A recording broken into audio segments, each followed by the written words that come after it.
በስመ አብ ወወልድ ወመንፈስ ቅዱስ አሐዱ አምላክ አሜን። ገድለ አቡነ ተክለ ሃይማኖት በደብረ ሊባኖስ ገዳም 19ኛ ክፍል ምዕራፍ 56። ብፁዕ አባታችን ተክለ ሃይማኖት ባረፈ በ3ኛው ቀን የአባታችን የእህቱ ልጅ ስሙ አምደ መስቀል የሚባል በደግነቱ የተመሰገነ አንድ ዲያቆን መነኩሴ ያረፈ። ወስደው ሊቀብሩት ገነዙት። በአስከሬኑም ላይ የሙታን ጸሎት ከተደረሰ በኋላ ተንቀሳቀሰ። መግነዙንም ፈተው ምን ሆንክ ብለው ጠየቁት። እንደምታዩኝ ሞት፣ ከእውነትም ገዥ ከእግዚአብሔር ዘንድ ወስደው አቆሙኝ። ከዚያም ወደ አባታችን ወደ ተክለ ሃይማኖት ቤት ወሰዱኝ። እሱንም የፈራሽ የበስባሽ ሰው አንደበት ሊናገረው በማይቻል ክብር አየሁት። የአገሩንም ጽዳት የሚመስለው የለም። መብረቅም ፀሐይም ቢሆን አይመስለውም። አክሊሉም ከፀሐይ 7 እጅ ያበራል። ያየሁትንም ሁሉ ክብሩን ልናገረው አልችልም። ሄደህ ለልጆቼ ኤልሳ ወደኔ ይምጣ፣ ፊልጶስ በመንበሬ ይቀመጥ፣ በዘመኑም የስሜ ዝና በዓለም ሁሉ ይነገራልና አለኝ። ዳግመኛም እነሆ እግዚአብሔር የምታበራ ሀገር የተዘጋጀችውንም የመንግስት አዳራሽ ቀድሞ እንደነገርኳችሁ ሰጠኝ። መታሰቢያዬን እንዲያደርጉ ከዚህም እንዲመጡ እናንተም ደግሞ ለሚመጣው ትውልድ ንገሩ በላቸው አለኝ። ዳግመኛም ይህ የምታየው አዳራሽ በመቃብሬ ላይ ነው። ጌታዬም ዓለምን ለማሳለፍ እስኪመጣ ድረስ እንዲሁ ይኖራል። ይህንንም ለሚመጣው ትውልድ ንገሩ አለኝ። የጽድቅ ባለቤትም እንዲሁ አዘዘ። እኔም ይህንኑ ልነግራችሁ መጣሁ አላቸው። ያም ዲያቆን የመልእክቱን ነገር ፈጽሞ አረፈና በክብር ቀበሩት። ይህም ከ3 ወር በፊት ተፈጸመ። አባታችን ኤልሳዕም አረፈ። ደቀ መዛሙርቱም እንደታዘዙት አደረጉ። አባታችን ፊልጶስንም በአባታችን በተክለ ሃይማኖት ወንበር አስቀመጡት። ይህንንም ክብር በሚገባ አገኘው። የብፁዕ አባታችን የተክለ ሃይማኖት የትሩፋቱ ክብር በእርሱ ላይ ታይቷልና ከእርሱም ስግው ቃል ያስተማራት እውነተኛ ሕገ ወንጌልን የሚያቀኑ ክርስቶስ ያስገነባቸው 12ቱ መምህራን ከእርሱ ተገኝተዋልና። ይህ ግን አባታችን ፊልጶስ በንጉሱና በከበረው ጳጳስ ትእዛዝ እንደ ሐዋርያት አለቃ እንደ ቅዱስ ጴጥሮስ አለቃ ሆናቸው። ስለዚህም በየተራቸው የአባታቸውን መቃብር እንዲያጥኑ ከየሀገራቸውም ተሰብስበው በፍቅር መታሰቢያውን እንዲያደርጉ ሥርዓት ተሰራ። መምህርም በዳሞትና በሸዋ ከተክለ ሃይማኖት ወገን ያልሆነ ሌላ መምህር አይሾምም። ይኸውም በአባታችን በፊልጶስ የመምህራን አለቃ በሚሆን በዘመኑ በግዞት ተሰራ።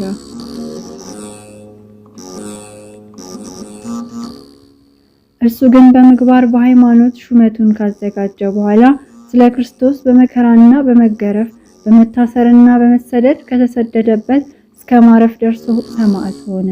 የሊህ የሶስቱ አባቶች የአባታችን የተክለ ሃይማኖት ጸሎትንም የሚወድ የአባ ኤልሳዕ ትዕግስትንም የለበሰው ድንግል ሰማዕትም የሆነው የአባ ፊልጶስ ጸሎታቸውና በረከታቸው የድካማቸውም ዋጋ የረዳትነታቸውም ልመና ከእኛ ጋር ትኑር።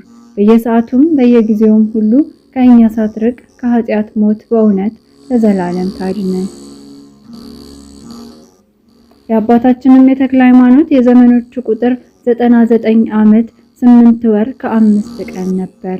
እንደዚሁም በእናት በአባቱ ቤት 22 ዓመት፣ በከተታ 3 ዓመት፣ በዊፋት 7 ወር፣ በዳሞት 12 ዓመት፣ በአምሃራ 10 ዓመት፣ በሐይቅ 10 ዓመት፣ በደብረ ዳሞ 12 ዓመት፣ የትግራይ ገዳማትን በመዞርና ኢየሩሳሌም በመሄድ 1 ዓመት፣ 1 ወር ዳዳ በሚባል ሀገር 29 ዓመት ከ5 ቀን በደብረ አስቦ ገዳም ኖረ።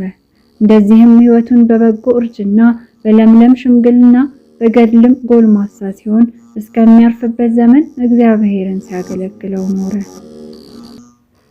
ሌሊትና ቀን በመቆምም እግሩ የተሰበረ በክረምትና በበጋ ውርጭ መልኩ የጠቆረ በጌታችን ስም ደም ተቀብቶ ሰማዕት የሆነ እንቁ ባህሪ የደሃ ድልብ የዓለም ፀሐይ የተመረጠ ብርሃን የተወደደ የጠራ የተፈተነ የሽማግሌው አባታችሁ ሕይወት ይህ ነው። የጸሎቱ ኃይል ከክፉ ይጠብቀን፣ ከኃጢአትም ያንጻን። ጸሎቱና በረከቱ በሀገራችን በኢትዮጵያ በመላው ሕዝበ ክርስቲያን ለዘላለሙ ጸንቶ ይኖር። ይህም ቃል ኪዳንህ ከክርስቶስ መንጋ አይለየን ለዘላለሙ በእውነት። ምዕራፍ 57 ለባለሟሉ ለተክለ ሃይማኖት የሰጠውን ቃል ኪዳን እግዚአብሔር እንደፈጸመለት ለማስረዳት ለተቀበረበት ቦታ ምስክር ከእንግዲህ ወዲህ እናቆምለት ዘንድ የእስክንድርያው ሊቀ ጳጳሳት አባ ማቴዎስ ኤጲስቆጶሳትና እልቆሞሳት ልጆቼ ሆይ የተክለ ሃይማኖት አጽም ያለበት ስፍራ ካህናት ቁርባንን በማሳረግ እንዳይቀድሟችሁ እወቁ። በዚያ ስፍራ በማጠንትና በቁርባን ጊዜ መንፈስ ቅዱስ ከሰማይ ሲወርድ ዘወትር አያለሁና፣ ስለዚህ ቁርባናችሁ ከቁርባናቸው፣ ዕጣናችሁ ከዕጣናቸው፣ ጸሎታችሁ ከጸሎታቸው ጋር አንድ ይሁን። ከእነርሱም ጋር በአንድነት እንዲያርግ ከእነርሱ አይለይ አላቸው። ምዕራፍ 58 ከአባታችን ልጆች ደግሞ 2 መነኮሳት ወደ ኢየሩሳሌም ወረዱ። ከእስክንድርያው ሊቀ ጳጳስ ዘንድ ደርሰው ከእርሱ ከተባረኩ በኋላ ከወዴት መጣችሁ አላቸው። ከኢትዮጵያ ነን አሉት። የእግዚአብሔር ሰው የተክለ ሃይማኖትን መቃብር ታውቃላችሁን አላቸው። አዎን እናውቃለን፣ የመጣነውም ከዚያው ነው አሉት። ሊቀ ጳጳሱም ሰምቶ ተነስቶ ሰገደላቸው። እግራቸውንም ሳምና በምን ነገር ከዚህ መጣችሁ አላቸው። የነፍሳችንን ድህነት ልንሻ አሉት። እርሱም ወይ ሰው የነፍሱን ድህነት ሳያውቅ ለካ ይጎዳል በማለት ጮኸ። መድኃኒታችሁን ተዋችሁት፣ ሕይወታችሁንም ጠላችሁት። ጌታ ለተክለ ሃይማኖት አጽም ባረፈበት ቦታ የተቀበረውን ዘወትርም ከእርሷ ዘንድ የሚኖር በሁለተኛይቱ ቀን በግልጽ ከአንተ ጋር ይለፍ ያለውን አልሰማችሁትምን አላቸው። ከሊቀ ጳጳሱም ማነጋገር የተነሳ መነኮሳቱ አደነቁ። እኔ ምን ታደንቁኛላችሁ? ይልቁንስ ተመልሳችሁ ወደ ሀገራችሁ ሂዱ አላቸው። እኛስ ከአንተ ጋር እንኖራለን እንጂ አንመለስም አሉት። ምን ስራ ታውቃላችሁ አላቸው። የወይን ቦታ ስራ ተክል መኮትኮት እናውቃለን አሉት። የወይኑንም ቦታ ስራ እንዲያዩ ላካቸው። ከዚያም በደረሱ ጊዜ በእጃቸው ሳይነኩት ገና በዓይናቸው ቢያዩት ከቦታው ያለው ወይን ደረቀ። ለሊቀ ጳጳሱም ይህንን ነገሩት። ሊቀ ጳጳሱም ሰምቶ እጅግ ደነገጠ። እነዚያንም መነኮሳት አስጠርቶ ባያችሁት ጊዜ የቦታዬ ወይን እንደደረቀ ስለእናንተ ነግረውኛልና ፍጥረታችሁ ምንድነው አላቸው። ችግረኞቹ ሰዎች እኛስ ከተክለ ሃይማኖት ልጆች ወገን ነን አሉት። ሊቀ ጳጳሱም ከተክለ ሃይማኖት ልጆችስ ወገን ብትሆኑ ደረቁስ እንኳ እርጥብ በሆነ ነበር። ለምለሙ የቦታዬን ወይን ባያችሁት ጊዜ ደረቀ አይደለምን? ሐሰተኞች ናችሁ እንጂ ከተክለ ሃይማኖት ልጆች ወገን አይደላችሁም አላቸው። አባታችን ሆይ ሐሰት እንዳልተናገርን ነፍሳችን በእጁ ያለች እግዚአብሔር ምስክራችን ነው አሉት። እንኪያ የቦታዬ ወይን ስለምን ደረቀ አላቸው። እንጃ የሆነውንስ ነገር አናውቅም አሉት። በተክለ ሃይማኖት መቃብር የተሾመውን አበምኔት ተሰናብታችሁታልን አላቸው። አባታችን አልተሰናበትነውም አሉት። ሊቀ ጳጳሱም እጆቹን እያጨበጨበ የቦታዬ ወይን ስለዚህ እንደደረቀ አሁን ገና አወቅኩት አለ። ሊቀ ጳጳሱም ለእነዚህ መነኮሳት በመላእክቶችና በእግዚአብሔር ዘንድ ተክለ ሃይማኖት ክቡር ነው፣ ዘወትር መንፈስ ቅዱስ በመቃብሩ ላይ ይረባል። በተክለ ሃይማኖት ወንበር የተቀመጠ ተክለ ሃይማኖት ነው። አሁንም ወደዚያ ሂዱ፣ ያለ ተክለ ሃይማኖት መቃብር የመዳን ተስፋ የላችሁም። የወይኑን ቦታ አታጥፉ አላቸውና ከእርሱ ተባርከው ወደ ሀገራቸው ተመለሱ። የሊቀ ጳጳሱም የወይኑ ቦታ ለመለመች፣ ብዙንም አፈራች። እነዚህ መነኮሳት ይህንን ሲናገሩ ኖሩ። ምዕራፍ 59 ሰይፋርድ በተባለ በነዋየ ክርስቶስ መንግስት ደግሞ ከንጉሱ ሰራዊት አንዱ ወደ ዋሊ ገዳም ሄዶ 2 መነኮሳት አግኝቶ እጅ ነሳቸው። ከወዴት ነህ አሉት። ከሸዋ ክፍለ ሀገር ከዚያውም ግራሪያ ከምትባል አውራጃ ነኝ አላቸው። ተክለ ሃይማኖት የሚሉትን ታውቀዋለህን አሉት።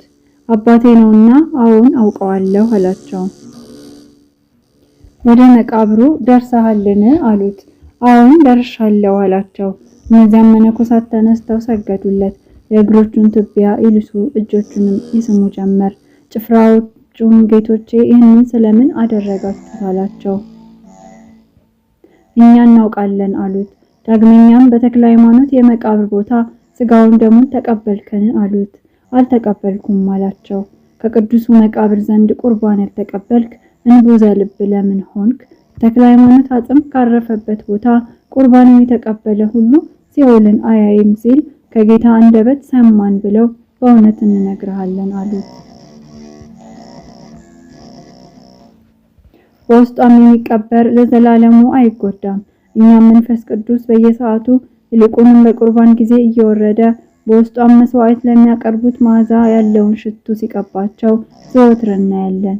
እንደ ብርሃን ደመና በላይዋ የረበበ ነው እንጂ ሌሊትና ቀን ከእርሷ መንፈስ ቅዱስ አይርቅም። እንዲሁም ዘወትር ይኖራል። በእርሷ የተቀመጠ በደጇም የቆመ በውስጧም የተቀበረ በረድኤቷም የተጠጋ የተመሰገነ ነው። ያለ ተክለ ሃይማኖት ጸሎት ረድኤት ለኢትዮጵያ ሰዎች ይልቁንም ለሸዋ ሰዎች የመዳን ተስፋ የላቸውም አሉት። ሌላም የተሰወረ ምስጢር ነገሩት። ሌላውን ግን ልንጽፈው አንችልም። ይህንን ብለውት ከእርሱ ተሰወሩ። ስለ ተክለ ሃይማኖት ገናናነትና ክብር ብዙ ምስክሮችን እናቆም ዘንድ በቻልን ነበር።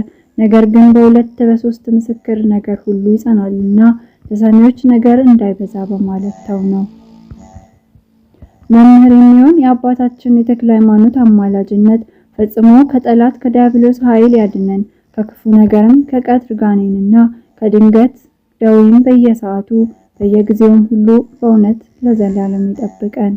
በአባታችን በተክለ ሃይማኖት ወንበር በተቀመጠ የጽድቁን ግምጃ በተጎናጸፈ በፍቅሩን ፍላጻ በተነደፈ በአባታችን በጴጥሮስ ትእዛዝ ከዓመተ ኩነኔ በ6542 ዓመት ከድንግል ማርያም መወለድ በ1027 ዓመት ይህንን መጽሐፍ ሰበከልን። ከብልህ ልጅ መወለድ በ1042 ከኢትዮጵያ እምነት በ699 ከአንጾኪያ ሰማዕት በ754 ከጉባኤ ኒቂያ ሃይማኖት በ814 ዓመት የፀሐይ አበቅቴ 3 የጨረቃ አበቅቴ 23 ዕለተ ዮሐንስ ቀዳሚት ሆኖ ሳለ በወንጌላዊ ማርቆስ ተራ ዘመን አባታችን ጴጥሮስ በተሾመ በ10ኛው ዓመት ክብር ምስጋና ይግባውና በእግዚአብሔር ፈቃድ ጽፈቱ ተፈጸመ። ስሙ ለብቻው ከፍ ከፍ ብሏልና ሃይማኖቱ የቀና በኃጢአቱ የረከሰ ከተክለ ሃይማኖት ልጆች አንዱ መተርጉም እንዲህ አለ። ይህንን ያነበባችሁ ሁሉ ለኃጢአቱ ስርየት ለምኑለት ለዘላለሙ በእውነት። የጻፈውን ሰባተኛውን እጨጌ አባ ዮሐንስ ከማን ያሳተመውን ማህበረ ደብረ ሊባኖስን ያነበበውን የተረጎመውን ቃሎቹንም የሰማነውን ባለመለየት ሁላችንንም አብሮ ይማረን። የምናመሰግነው እግዚአብሔር ይቅርታውን ቸርነቱን ይስጠን፣ መንግስቱንም ያውርሰን።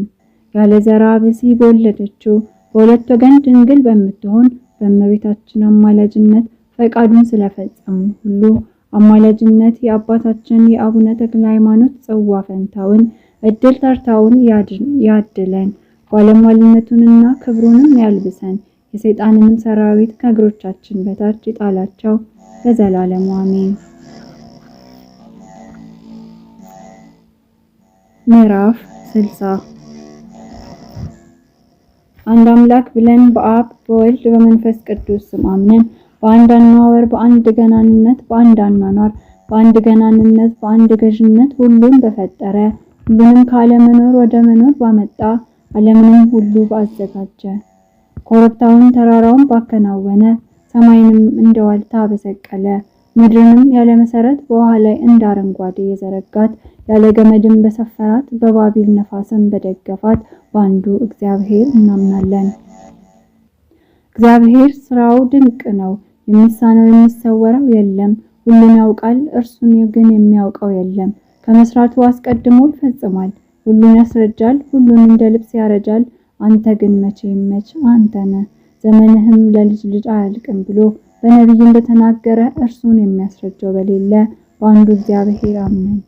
ድንቅ ለምታደርግ አቤቱ ላንተ ምስጋና ይግባ። እስከ ኋለኛይቱ ትንፋሽ በፍጥረት ሁሉ አንደበት ዘላለም በእውነት ክብር ምስጋና ላንተ ይገባል ብለን እንጀምራለን። ወዳጆቼ ሆይ የከበረ የተቀደሰ የተደነቀ የእግዚአብሔር ወዳጅ የሚሆን አባታችን ክብሩን ገናንነቱን የሚናገረውን ስጋው በፈለሰበት ግንቦት 12 ቀን የሚነበበውን መጽሐፍ አስተውላችሁ ስሙ። ይኸውም ከጌታችን ከኢየሱስ ክርስቶስ ትንሣኤ በዓል ጋር የተክለ ሃይማኖት ወዳጁ በሚሆን የመላእክት አለቃ ከሚሆን ከቅዱስ ሚካኤል በዓል የተባበረ ነው። አሁንም ዛሬ ከሚነበበው ከከበረው አባታችን ከስጋው ፍልሰት ጋር በእግዚአብሔር አብ አንድነት በእውነት ተባበረ። ክቡር ምስጉን የሚሆን አባታችን ተክለ ሃይማኖት ልመናው ሁሉን በእውነት እየረዳ ሁሉንም በእውነት እየሰወረ ከሁላችን ከመላው ሕዝበ ክርስቲያን ጋር በእውነት ለዘላለም ይኑር አሜን። ወንድሞቻችን እንነግራችኋለን፣ እናስረዳችኋለን። እንደ ዮሐንስና እንደ ነቢዩ ኤርምያስ ከእናቱ ማኅፀን እግዚአብሔር የመረጠው ብፁዕ አባታችን ስጋው የፈለሰበት ዛሬ ነው። ሳልፈጥርህ በእናትህ ማኅፀን አወቅኩ ብሎ ለነቢዩ እንደነገረው እግዚአብሔር የባረከው የብሩክ አባታችን የስጋው ፍልሰት ዛሬ ነው። ዳግመኛ ነቢዩ ከእናቴ ማኅፀን አምላኬ አንተ ነህ፣ በማኅፀንም አንተ ሰወርከኝ፣ በየጊዜውም ሁሉ መታሰቢያዬ አንተ ነህ እንዳለ እንዲሁ ደግሞ ይህንን ብሩኩን ባረከው፣ በማኅፀንም ሰወረው፣ በመንፈስ ቅዱስም ጠል አሳደገው። ከዚህም በመዓልት በሌሊት በቀትርና በምሽት ከአንደበቱ የስሙ አጠራር ይፈላል። እንደ ብዙ ውሃ ምንጭ የእግዚአብሔር ምስጋና ከአፉ ይመነጭ ነበር። የውሃን ምንጭ በቆፈሩት ጊዜ ፈሳሽነቱ ዕለት ዕለት እየበዛ አትክልቱን ሁሉ ያረካል። የተክሉን ቦታ ባለቤት ደስ ይሰኛል፣ ከቦታውም ፍሬ የወይኑን ፍሬ ያጠግባል። የስጋው ፍልሰት ዛሬ የሆነው አባታችን ተክለ ሃይማኖት እንዲሁ ሆነ። የመለኮት ሶስትነት መቆፈሪያ ልቡን በኮሰተረውና በቆፈረው ጊዜ በየዕለቱ በየሰዓቱና የፈሳሽነቱ ምንጭ እየበለጠና እየበረታ ይሄዳል። የኢትዮጵያንም ምድር መላዋን ያረካታል፣ ይልቁንም የሸዋን ሀገር ሁለንተናዋን ከኃጢአት መርገም ነፃ ያደርጋታል። የቦታውም ጌታ ደስ ይሰኝባታል።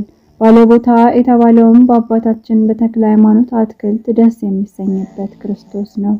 አትክልቱ ግን የሰው ወገኖች ናቸው። ወደ ባለቦታው ያቀረባቸው ምን ያህል እልፍ አእላፋት የብዙ ናቸው። ባለቦታውም የተባለ የገነት ባለቤት ክርስቶስ ነው። ከጎመራው ፍሬ ይጠግባል። ፍሬም ያለው በጎ ትሩፋት ነው። አንዱ የትሩፋቱን ፍሬ ዕለት ዕለት በየጊዜው ይሰጣል። የ30 የ60 የ100 አለ። ጆሮ ያለው መስማቱን ይስማ። የአባታችን የብፁዕ አባታችን ተክለ ሃይማኖት አትክልቶቹ ከትምህርቱ ቃል ፈሳሽነት ጠጥተው ይህንን ይሰጣሉ። የዚህ ወንጌል መፍሰሻ የስጋው ፍልሰት ዛሬ ነው። የዚህ የብፁዕ አባታችን ተክለ ሃይማኖት ገናንነትና የሕይወት ተክል የመብራት ብርሃን የብዙዎች እረኞች አባት የቅድስት ቤተክርስቲያን አምድና መሰረት የስጋው ፍልሰት ዛሬ ነው። እንደ ዮሐንስ በአረብ ሀገር የንስሐ መምህር ክርስትናንም የጀመረ የብፁዕ አባታችን የስጋው ፍልሰት ዛሬ ነው። እንደ እንጦንስም በሸዋ ምድር ምንኩስናን የጀመረ የልዩ አባታችን የስጋው ፍልሰት ዛሬ ነው። የቀጠሮ ቀን በቀረበና በደረሰ ጊዜ ከዚህም ከሚያልፍ ዓለም ወደማያልፈው ደስታ ከሚያረጅበት ወደማያረጅበት ወደማይጎዳበት እንዲህም ዳግመኛ ወደማይሞትበት ደዌም መከራም ወደሌለበት ወደ ዘላለም ደስታ ይሄድ ዘንድ በሚያርፍበት ጊዜ ጌታ የተናገረው ቃል ከተፈጸመ በኋላ ክቡር አባታችን ተክለ ሃይማኖት ከዕረፍቱ አስቀድሞ በስጋው ሳለ ወደደው አብ ከአሕዛብም ሁሉ ይልቅ ወዳከበረው ወልድ ወደ መረጠውና ወደ ወደደው መንፈስ ቅዱስም ወደ ተሰጠው ሀገር ከመሄዱ አስቀድሞ በሕይወቱ ወደ አነጸው ቦታ በገድሉ ደም ወደ ገዛት የመንግስት አዳራሽ አሰራሩም ወደ ተደነቀ 450,000 ምሰሶቹ የእሳት 450,000 ምሰሶቹ የወርቅ ወደ ሆኑት ሳይሄድ ጠየቀው። ነገር ግን እንደዚህ ዓለም ወርቅ የሚዝግና የሚበላሽ በእሳትም የሚያጠሩት አይደለም፣ እሳትን የሚበላው እንደ ውሃ የሚያዝለው ነው እንጂ። ፍጥረትን የፈጠረ የጌታ መንግስቱ አዳራሽ ስራውንና አኳኋኑን ማን ያውቃል? እንዲሁም ምሰሶቹን በወርቅና በእሳት በመመሰል እንናገራለን እንጂ። አእምሯችን የጎደለ፣ ዕውቀታችን ያነሰ፣ ልባችን የደከመ እኛ ምን እናውቃለን? ነገር ግን አፋቸውን በሰማይ አኖሩ፣ አንደበታቸውን በምድር ተመላለሰ ብሎ ነቢይ እንደተናገረ በልቡናችን ትዕቢት አፋችንን ከሰማይ በላይ እናኖራለን፣ አንደበታችንንም በአየር እናመላልሳለን። በአብ ሐሳብ በጥበበኛው እጅ የተሰራውን ይህንን ምሰሶ ይህንን ያህላል ይህንንም ይመስላል እንል ዘንድ እኛ ምንድነን? ሰዎች ነን ትል አይደለንምን? ነገር ግን ተፈጥሯችን ከፍጡራን በላይ ነውና ያስታብየናልና። በእርሱም አምሳል ተፈጠርን። ክቡር ከክቡራን ይልቅ ክቡር፣ ከልዑላን ይልቅ ልዑል የሚሆን እርሱ በመልኩ በእርሱም አምሳያ ፈጠረን፣ የኩሮችም ኩሩ አደረገን። ስለዚህ ይህንን ሁሉ እንናገር ዘንድ እንታጀራለን፣ ባህሪያችን የታጀረ ነውና። ነገር ግን የቅዱሳን ቅዱስ ራሱ ለቅዱሳኖቹ እንዳላቸው የጌቶች ጌታ የነገስታት ንጉስ የሚሆን የእርሱን የመንግስቱን አዳራሽ አኳኋን መርምረን እንተው ዘንድ ለእኛ አገባብ ነው። በዚህች ቀን ዓለም ሳይፈጠር ለእናንተ የተዘጋጀውን መንግስተ ሰማያትን ዓይን ያላየውን ጆሮ ያልሰማውን በሰው ልብ ያልታሰበውን ለሚወዱት እግዚአብሔር ያዘጋጀውን ትወርሱ ዘንድ በረከት ያላችሁ የአባቴ ብሩካኖች ወደ እኔ ኑ እንዳላቸው። ትሩፋቱ የበዛ መቀዳደሙን የፈጸመ ገድሉ የተወደደ ብፁዕ አባታችን ተክለ ሃይማኖት ጸሎት ላመነው ለጥምቀት ልጆች ሁላችን እርሷን መንግስተ ሰማያትን ይክፈለን ለዘላለሙ በእውነት አሜን።